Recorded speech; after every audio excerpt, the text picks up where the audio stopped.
Hello, welcome back to another video. Today we're covering the law of role-playing, going into the next chapter of Laws of Human Nature by Robert Greene. And in this video, we are learning how to see beyond the masks.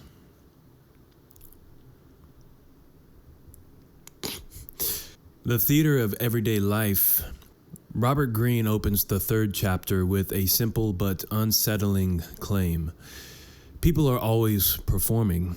I'm performing right now, right? For the video. The face you see in public, at work, or even in relationships isn't necessarily the real them. It's a mask, a curated role designed to gain approval, hide securities, or protect hidden motives. People wear masks to cover their true intentions, Greene writes, reminding us that social life is closer to theater than science. If Chapter 2 warned us about getting lost in our own self-narrative, Chapter 3 warns us not to get fooled by the self-love of others. Or put in Gen Z shorthand, everybody's catfishing, it's just that some people do it offline. And that leads us into understanding the law of role-playing. Greene argues that humans have always played roles. In tribes, roles maintained order. In courts, roles protected status. In modern offices, roles shape careers. The point is not that roles are inherently bad. In fact, they're necessary for social survival. But trouble comes when we confuse the mask for the person. Some key insights to this is, number one, understanding the mask as defense. People wear roles to avoid vulnerability, right? I don't want you knowing me in the same way that someone who loves me, or my wife or my parents know me, right? And if I do want you to know me that way, we're obviously close. We've obviously built a relationship, a certain connection to each other, whether it be brotherhood or so on and so forth. Number two is that people can use mask as manipulation. Roles can be used strategically to gain trust, sympathy, or advantage, right? And that's where manipulation, Machiavellian things come into play. And Greene talks a lot about that in his other book, 48 Laws of Power. And maybe we'll break that down in the future. Number three, the danger of naivety. Believing people's masks at face value blinds you to their deeper motives, right? People can just play innocent. People can play a role. People can use sweeter tones, softer tones to get you to loosen up and become vulnerable. And then one day or one moment later, they're just like, boom, completely different. They got what they needed and they're out of your life, or they just are treating you completely differently. And number four, the power of awareness, right? We have 1, 2, 3, mask as defense, the mask as manipulation, the danger of naivety. But now we have the power of awareness of those things. And if you can see the mask for what it is, you gain a strategic edge, right? Because knowledge is power. That's gnosis. And it leads us into how the masks appear. Greene outlines the kinds of masks that people commonly wear.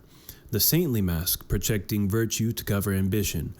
The humble mask, feigned modesty, hiding insecurity or manipulation. The confident mask, bravado, concealing doubt. The rebel mask, contrarian energy disguising a hunger for approval. With the saintly mask, that can be in the aspect, let's say you are in an extreme situation, or you're just going to work and you show yourself as to be a saint. When you know what you're capable of, right? You could think of it as Sméagol in Lord of the Rings. If you've seen that, if you haven't seen it, what are you doing? But Sméagol always presents himself as a saint when he wants something, but then comes in and does something completely different because there was a saint with Sméagol. It makes people feel bad for him. And then he plays a whole mind game with them to just get his presses. The humble mask, right? You're acting humble.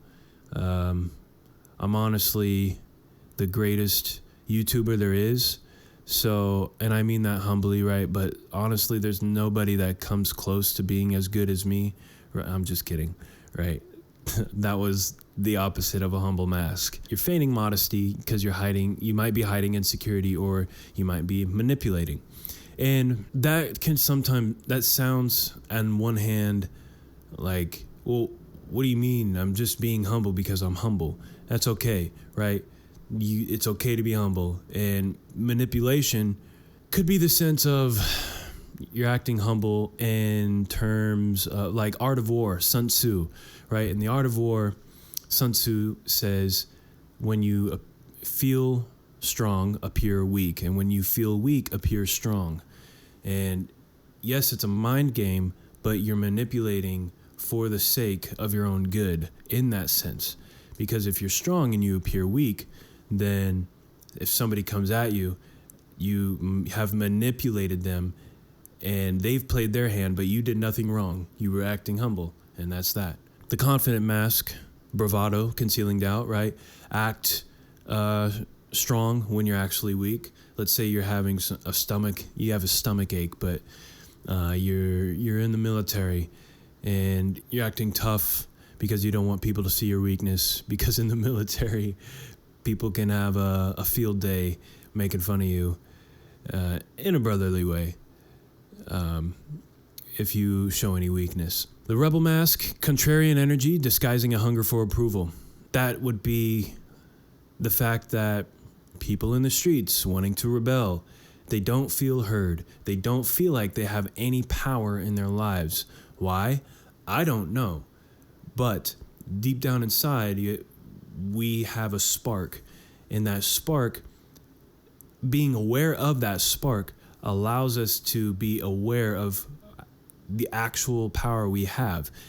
And therefore, we don't try to seek approval outside because we're in tune with this spark.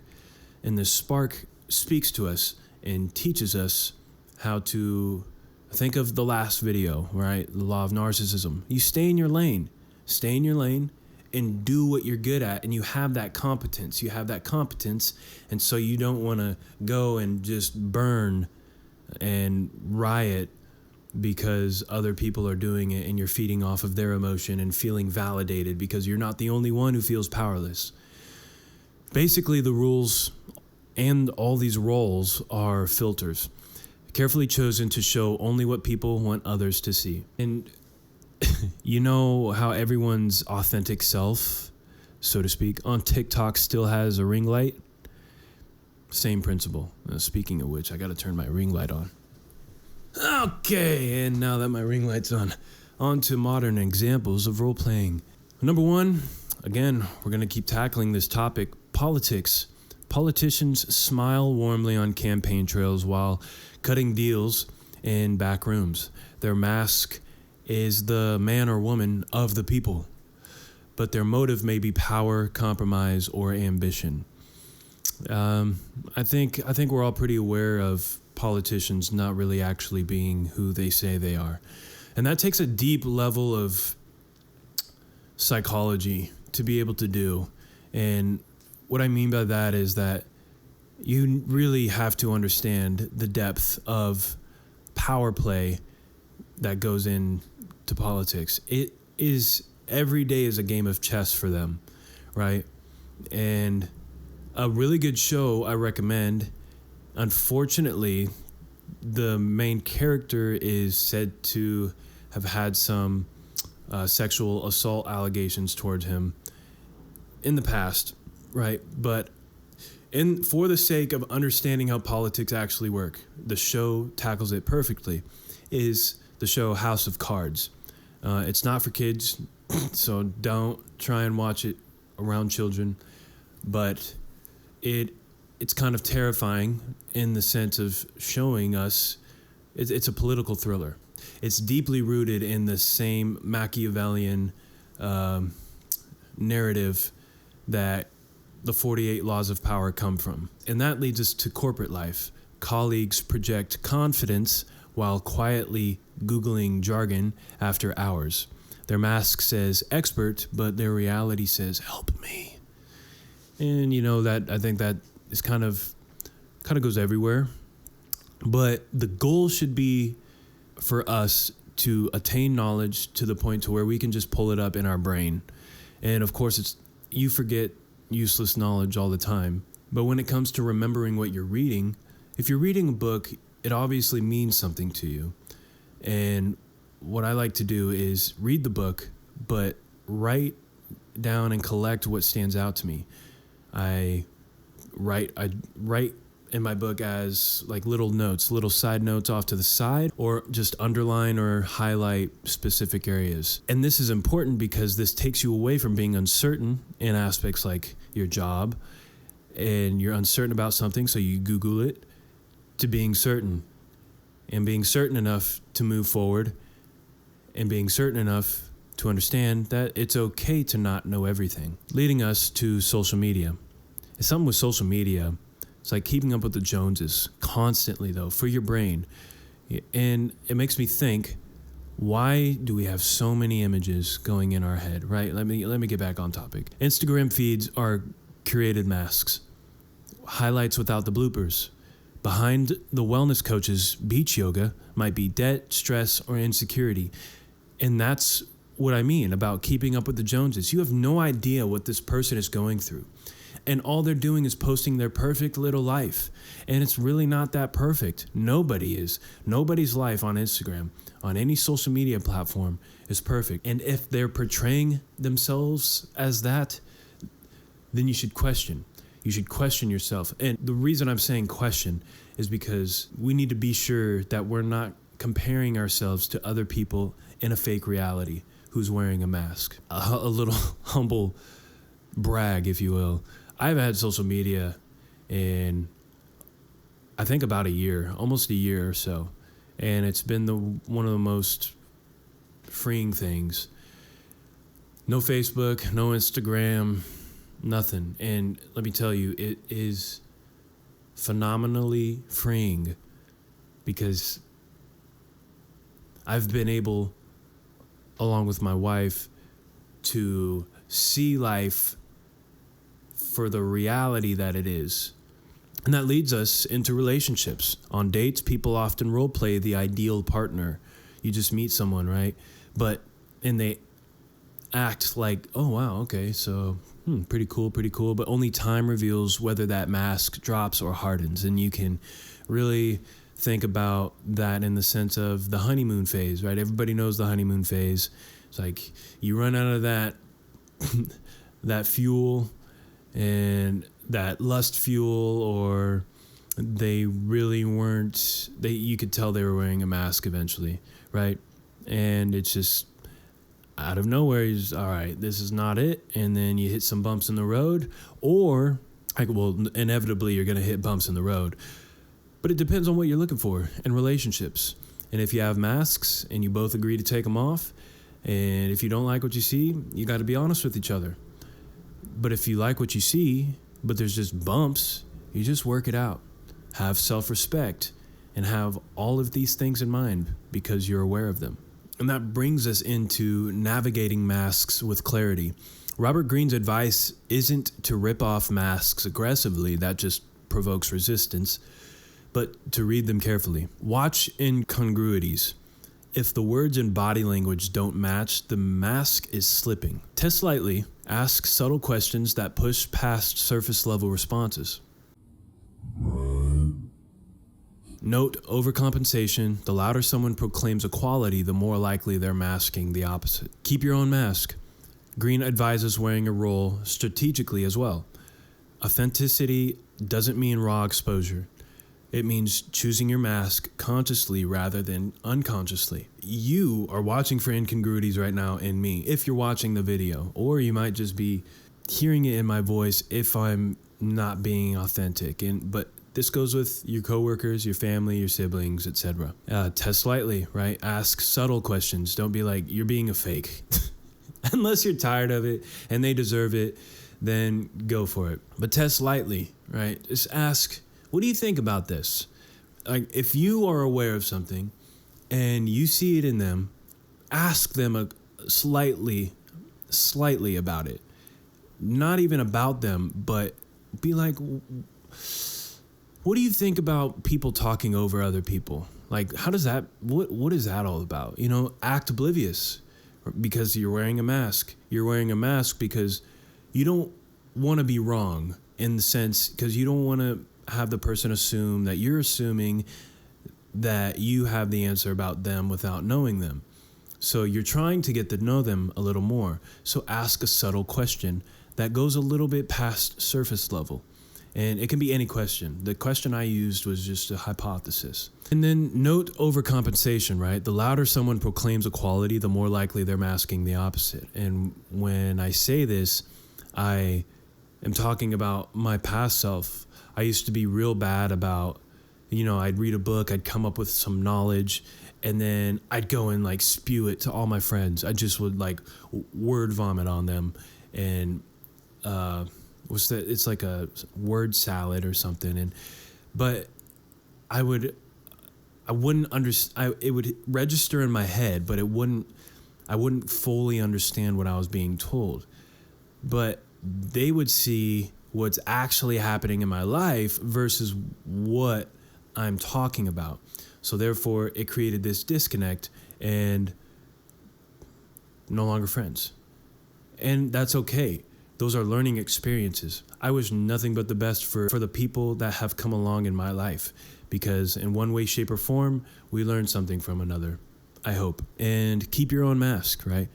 I have a mask right now. I'm wearing a mask. There's a whole nother version of me that you don't know, right? I make music. I do other things.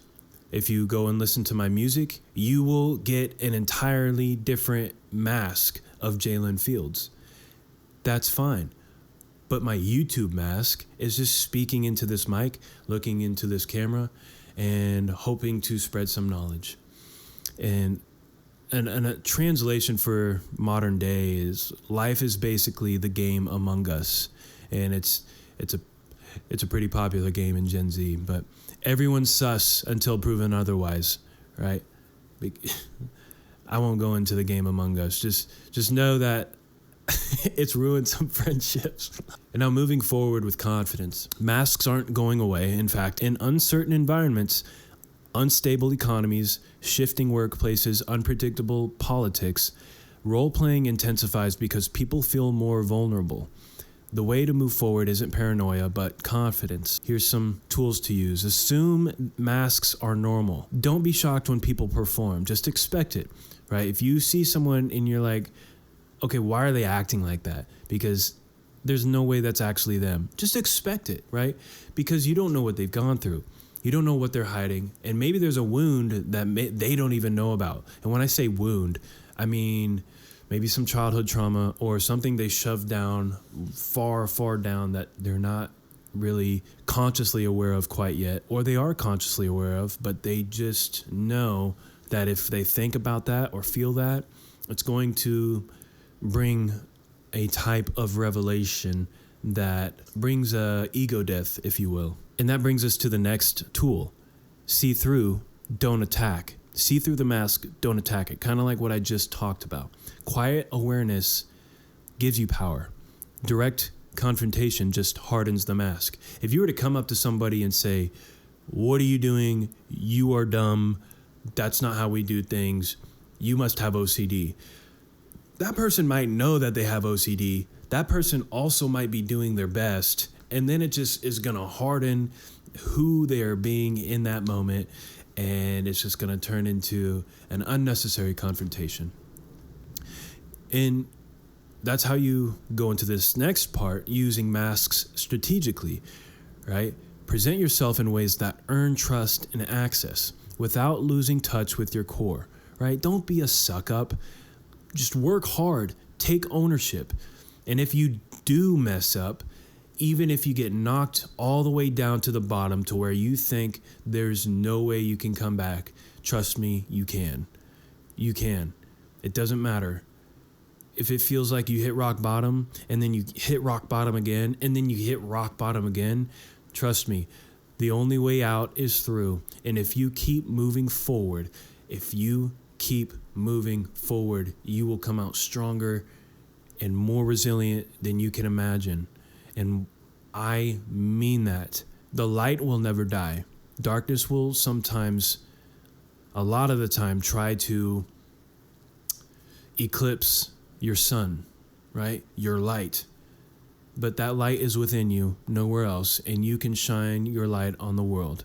Just keep moving forward. Use it strategically and learn from your mistakes. If you make a mistake and you feel yourself feeling shame and you're understanding what you did was wrong, that is wisdom. That's wisdom 101.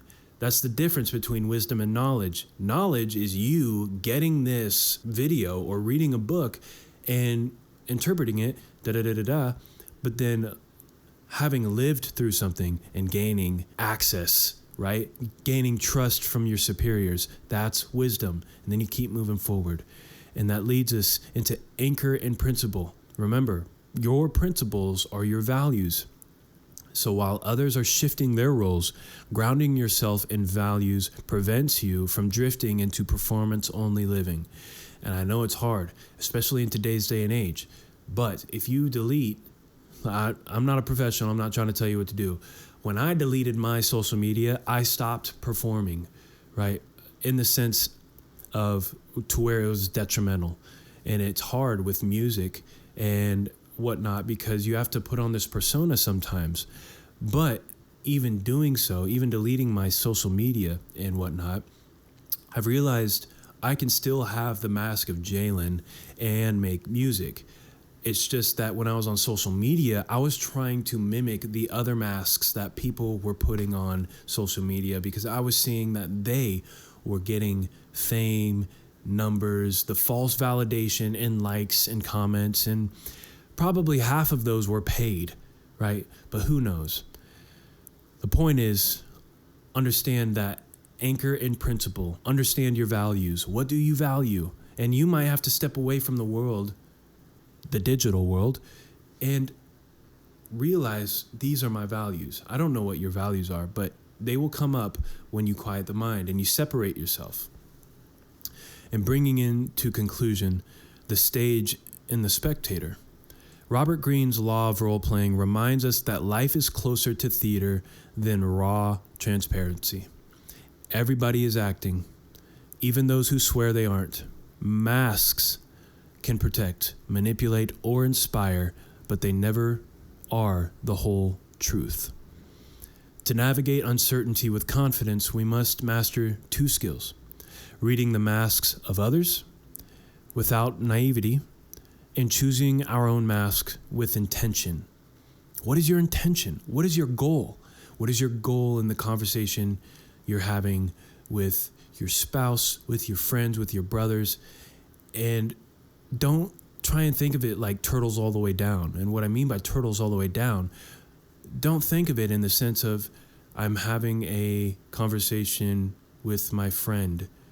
The goal is this.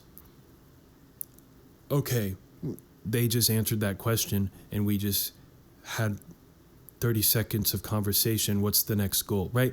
If the goal is conversation, you already know what conversation is. You don't have to overthink it because that's where it gets detrimental. But in Robert Greene's words, people are continually playing a part. Your task is to see through the role and into the reality beneath. Have empathy, right? Have some self-love, have some self-respect, but respect others to have enough empathy to realize we're all going through the same shit. We're all here on this big blue ball called Earth. So yes, everyone's performing. The trick is to know the script, spot the costume changes, and never forget that you are in the play too. Thanks for watching. Leave a comment. Tell me what you liked. Tell me what you didn't. Leave a like and subscribe. It helps me out a lot, and I really appreciate it. Hope you're well, and stay frosty. We'll catch you on the flip side.